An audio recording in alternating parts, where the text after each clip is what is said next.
জাল তুলে দেবো, তুলে দেওয়ার পরে অন্য কাজ করে খেতে হবে। 3 মাসের মধ্যে এবার আবার 4 মাসও চলে যায় মাঝে মধ্যে। আমাদের একটু টেনশন লাগে, কোনো ইনকাম নাই।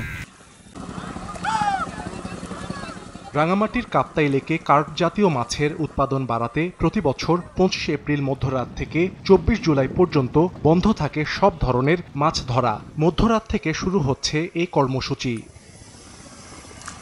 এর মধ্যে অনেকেই মাছ ধরা বন্ধ করে নৌকা ও জাল সংস্কার শুরু করেছেন। তবে আগামী 3 মাস সংসার চালানোর খরচ নিয়ে উদ্বিগ্ন তারা। জেলেরা জানান, নিষেধাজ্ঞাকালে সরকারি সহায়তার কথা থাকলেও সঠিক সময়ে মেলে না।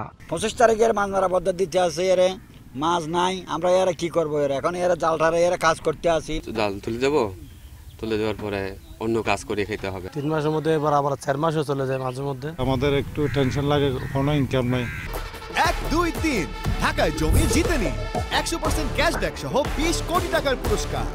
সবগুলাই তো মাছের মধ্যে, জালের মধ্যে নির্ভর করে পুরো ফ্যামিলি, এবং আপনাদের কিস্তি বলেন, আয় বলেন, সবগুলাই জালের থেকে। সরকারের কাছে চাইবো যে কিছু সাহায্য সহযোগিতা চাইবো আর কি। জেলেদের পাশাপাশি অবতরণ ঘাটের শ্রমিকদেরও ভিজিএফ এর আওতায় আনার দাবি মৎস্য ব্যবসায়ী নেতাদের।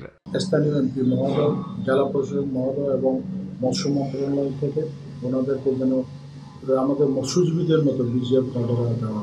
সংকট সমাধানে শীঘ্রই ব্যবস্থা নেওয়ার আশ্বাস জেলা প্রশাসকের। মন্ত্রণালয়কে জানানো হয়েছে চিঠি দিয়ে যে তারা যেন ভিজিএফ চালটি পায়। অনেক সময় 1 মাস এক্সটেনশন হয় এবং সেই সময় যেন তারা ভিজিএফ চালটি পায়, সেই জন্য আগে থেকে আমাদের একটা প্রস্তুতি আমরা সেবা গ্রহণ করেছি। নিষেধাজ্ঞাকালে প্রতিটি জেলে পরিবারকে প্রতি মাসে 20 কেজি করে চাল খাদ্য সহায়তা দেবে সরকার। সময় সংবাদ, রাঙামাটি।